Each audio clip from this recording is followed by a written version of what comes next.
Question number 7 है exercise 6.2 से। Show that this function where x is greater than -1 is an increasing function of x throughout its domain. हमें ये prove करना है कि जो ये फंक्शन दिया हुआ है ये इसके डोमेन में एक इंक्रीजिंग फंक्शन है। तो पहली बात तो मैं आपको बताता हूँ कि डोमेन क्या होता है। देखो माय फ्रेंड्स, बहुत सारे स्टूडेंट्स को डोमेन पता नहीं होता है। डोमेन का मतलब है all the legal values of x, x की जो लीगल वैल्यूज़ है, यानी एक्स की वैल्यू रखने पर नॉट डिफाइंड नहीं होना चाहिए। आई मीन टू से, जैसे मान लो हमारे पास 1/x होता है तो आप x को 0 नहीं रख सकते हैं, x नॉट इक्वल टू 0, इसीलिए यहाँ पे लिखा होता है, क्योंकि अगर आपने x 0 रखा तो ये 1/0 नॉट डिफाइंड हो जाएगा। ऐसे ही लॉग में होता है कि लॉग के अंदर कभी भी जो नंबर है वो 0 या माइनस में नहीं होना चाहिए, हमेशा ग्रेटर देन 0 होना चाहिए। तो यहाँ पर अगर आप लॉग के अंदर देखें, जो 1+x है ये ग्रेटर देन 0 होना चाहिए, और इस वजह से अगर 1 देखो राइट हैंड साइड में जाएगा तो माइनस हो जाएगा ना, और इस वजह से x ग्रेटर देन -1 इसका डोमेन है। तो ऑलरेडी उन्होंने यहाँ पे वैसे लिखा भी है इसका डोमेन क्या है ना। तो इसका डोमेन यानी x ग्रेटर देन -1 इसका डोमेन है, और इसमें ये जो फंक्शन है ये इंक्रीजिंग फंक्शन होगा।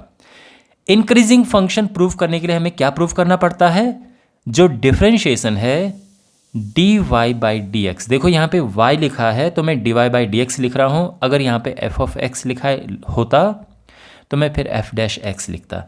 तो dy/dx 0 से बड़ा होना चाहिए, यानी पॉजिटिव होना चाहिए, तभी वो इंक्रीजिंग फंक्शन होगा। तो अब आप समझ गए हमें प्रूव क्या करना है।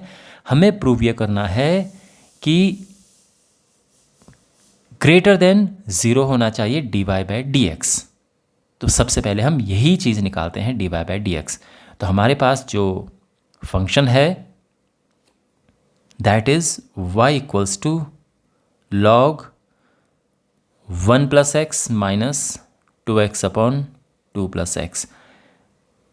डिफ्रेंशिएट करेंगे हम 1/1+x माइनस, अब यहाँ पे डिवीज़न रूल लगेगा है ना, तो denominator as it is into differentiation of numerator minus numerator as it is into differentiation of denominator divided by denominator का स्क्वायर। तो यहाँ पे ये है, अब इसको थोड़ा सिंप्लीफाई करते हैं, 4 + 2x minus 2x upon 2+x का होल स्क्वायर। यहाँ पे ये कैंसिल हुआ और हमारे पास ये आ गया है 1/।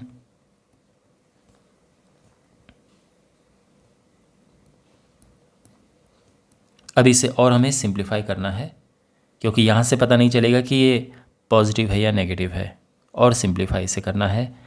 तो देखो ये है 1+x, एलसीएम ले रहे हैं हम, 2+x का स्क्वायर, 2+x यहाँ पे आया whole square minus 4 times 1+x,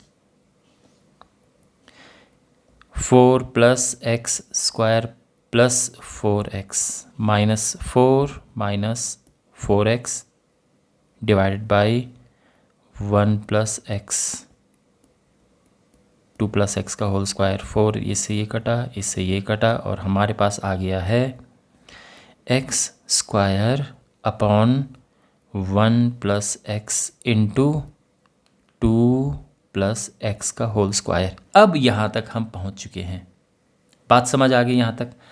अब आप एक चीज़ नोटिस करो, देखो ये क्या निकला, ये निकला dy/dx। अब यहाँ से हम इस क्वेश्चन को दो तरह से आगे अप्रोच कर सकते हैं। पहला तो ये है कि हम डायरेक्ट लिख दें कि देखो ये तो पॉजिटिव होता है, आई मीन 0 को अगर छोड़ दें तो इन जनरल ये पॉजिटिव होता है, ये भी एक पॉजिटिव होता है, क्योंकि स्क्वायर में चीज़ें पॉजिटिव होती हैं, है ना। अब बचा ये, तो ये नेगेटिव होगा तो इसकी वजह से होगा, और यहाँ पर क्या है 1+x। तो अगर आप देखो फॉर x ग्रेटर देन -1, यानी जो क्वेश्चन में डोमेन की बात की है, अगर x ग्रेटर देन -1 है, इसका मतलब ये है कि अगर 1 को इस तरफ लेके आए तो वह x+1 ग्रेटर देन 0 होगा, यानी ये भी पॉजिटिव आ गया है। So therefore x square 1+x and 2 plus x square all are positive on its domain. अब यहाँ पे एक चीज़ आप सोच रहे होंगे कि सर अगर हम ज़ीरो की बात करें, चलो ये तो समझ आता है कि ये पॉजिटिव है, पर ज़ीरो की बात करें तो ये चीज़ पॉजिटिव तो नहीं होगी ना, ये तो ज़ीरो हो जाएगा. बिल्कुल, x is equal to zero की जब हम बात करेंगे तो वो चीज़ ज़ीरो हो जाएगी, क्योंकि x ग्रेटर देन -1 में ज़ीरो भी आता है. तो इसीलिए इस क्वेश्चन के सोल्यूशन में बस एक वो है कि आपको ये लिखना है कि ये through out its domain increasing है, लेकिन ज़ीरो पर इंक्रीजिंग नहीं है. तो ये कुछ ऐसा होता है, मान लो कि कोई ग्राफ है, ये इंक्रीजिंग है, ज़ीरो पर ये रुक गया है और फिर इंक्रीज हो गया है, तो इस पर्टिकुलर पॉइंट पे x ज़ीरो होता है. तो ज़ीरो पे थोड़ा रुक गया है, लेकिन उसके अलावा पूरा ही इंक्रीजिंग है, ये है ना, -1 से पूरा इंक्रीजिंग है. तो हम ये कह सकते हैं throughout its domain, okay, except x equals to zero where it's neither increasing nor decreasing.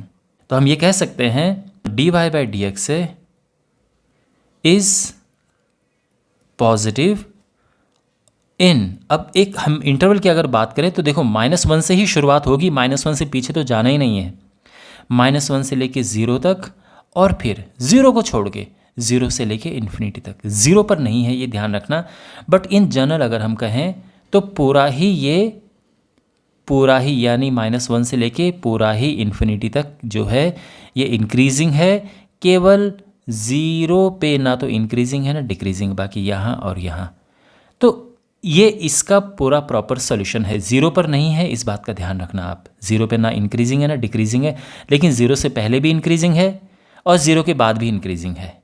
तो basically through out its domain ये इंक्रीजिंग फंक्शन है. और जो इसका दूसरा तरीका है वो वही है साइन डायग्राम निकालने वाला, यानी आप dy बाई डी एक्स को 0 रखेंगे और उसके बाद x की वैल्यू आएगी जहाँ पे dy बाई डी एक्स 0 होता है, और उसके बाद फिर हम देखते हैं कि कहाँ पे पॉजिटिव आ रहा है, कहाँ पे नेगेटिव आ रहा है साइन डायग्राम में. ऑलराइट, अगर हम इसको रख दें 0 कि put dy by d x equals to 0, तो इसको 0 रखने से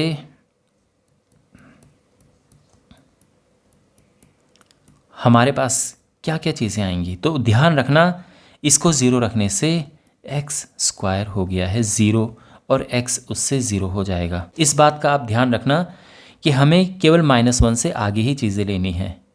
तो जो इसका साइन डायग्राम बनेगा, साइन डायग्राम ऐसे बनेगा, यानी -1 से शुरू करना है, क्योंकि डोमेन ही -1 से अब बड़ा है x. तो -1 से शुरू है और इन्फिनिटी तक जा रहा है. बीच में एक पॉइंट आ रहा है जब x 0 है. अब यहाँ पर अगर आप देखो, कोई भी नंबर रखो, अगर आप ये वाला यहाँ पे नंबर रखो, -1 से 0 के बीच में कोई नंबर रखो, यानी अगर हमने रखा, मान लो कि dy बाई डी एक्स अगर हमने रखा एट -0.5, यानी x की जगह पे हमें क्या रखना है, -0.5. तो आप नोटिस करोगे कि ये चीज़ पॉजिटिव आ रही है ना. पूरी जो dy बाई डी एक्स है ये पॉजिटिव आ रहा है. आप पुट करके देखो -0.5, और अगर आप 0 से बड़ा कोई नंबर रख के देखो 1 2 3 तो पॉजिटिव आएगा ही. इसी वजह से हम ये कहेंगे कि देयरफॉर जो y है is increasing in which interval, -1 से लेके 0 एंड 0 से लेके इन्फिनिटी. तो ये 0 पे डिसजॉइंट है, ये ध्यान रखना. और in general it is i through out its domain. Again मैं रिपीट कर रहा हूँ कि 0 पे ये ना इंक्रीजिंग है ना डिक्रीजिंग है, बट ये इसका उसके अलावा पूरा इंक्रीजिंग डिक्रीजिंग है. तो ये इसका सोल्यूशन है. आई होप आपको ये सोल्यूशन समझ आया होगा.